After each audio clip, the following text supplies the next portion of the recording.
Jaka jest najlepsza pora na pisanki? Każda, pod warunkiem, że są łatwe i zawsze wychodzą. No to zapraszam na super proste pisanki z konturówką. Płaskie jajko plastikowe o wysokości 16 cm.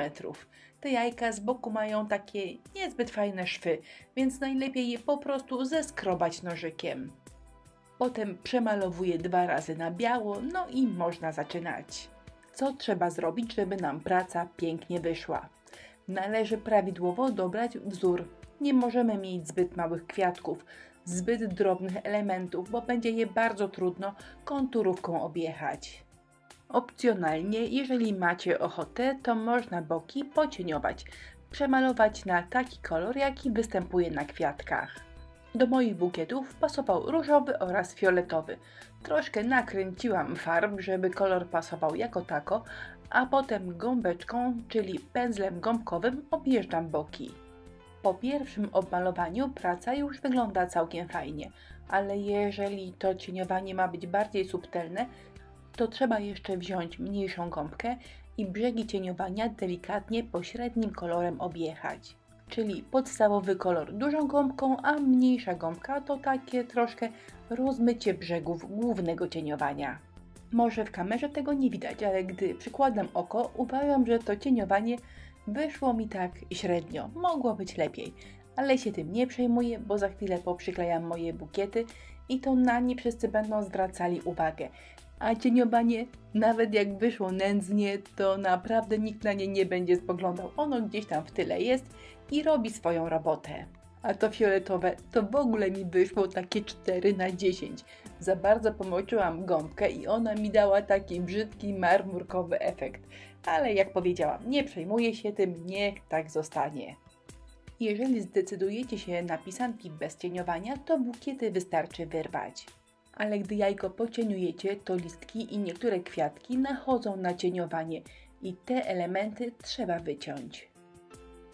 Wzięłam się ochoczo do wycinania, a moja leniwa natura mi mówi: Katarzyno, po co wycinać wszystko? Wycinaj tylko tam, gdzie musisz.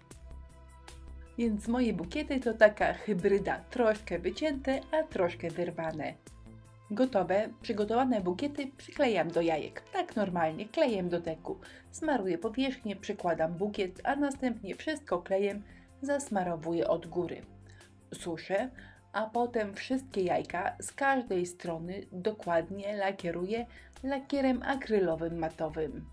Zanim to wszystko wyschnie, zanim zabiorę się za konturówkę, to jeszcze raz zaznaczę, że w tej pracy podstawą sukcesu jest dobrze wybrana grafika.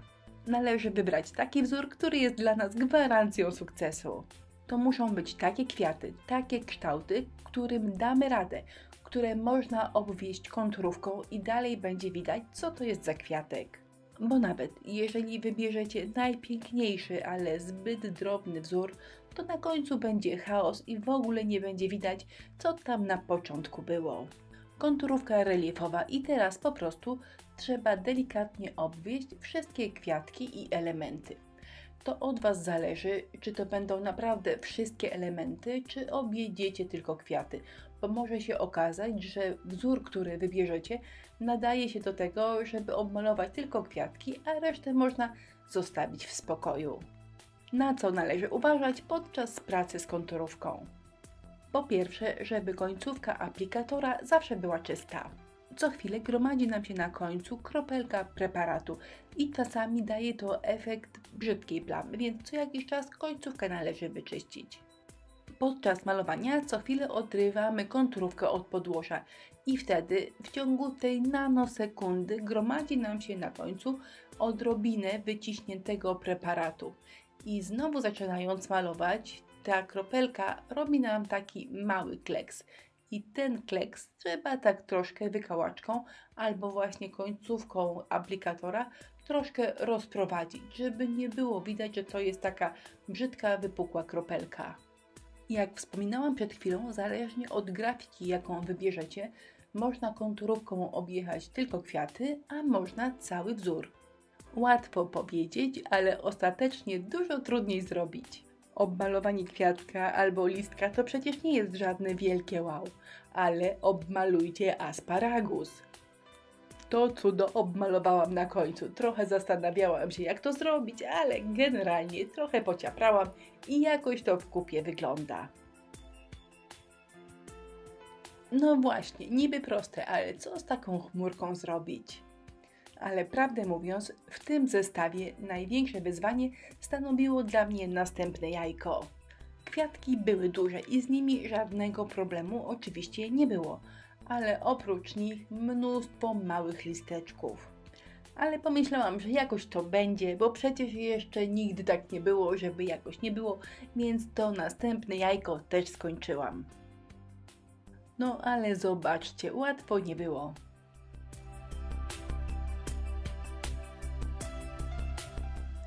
I teraz jajka wyglądają już całkiem fajnie. Można by je zostawić w świętym spokoju i uznać, że są gotowe. Ale nie ze mną te numery. Zawsze coś dodam, bo wtedy jajko jeszcze lepiej wygląda. Mam kilka patentów na to, żeby chwost trzymał się znakomicie.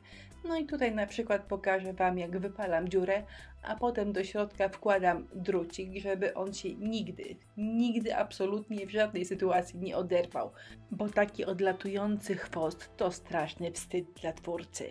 A moje jajka z konturówką z gwarancją sukcesu ostatecznie prezentują się tak. I co? Fajne, niefajne? Ktoś się zdecyduje może i zrobi coś podobnego?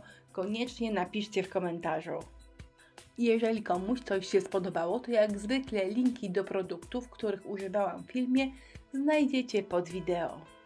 Na kolejny film, jajcarski albo nie jajcarski, bo jeszcze nie wiem, zapraszam w najbliższą niedzielę o 9 rano. Deku Zakręconych zapraszam także na naszą grupę na Facebooku. Nazywa się Inspirello i Przyjaciele. A jak komuś moje prace się podobają, ale jakoś głupio mu pisać w komentarzu, bo nie lubi komentarzy, to po prostu zasubskrybujcie mój kanał, bo wtedy wiem, że to, co robię, jest fajne i Wam się podoba. No i jest mi z tego powodu bardzo miło. Do zobaczenia.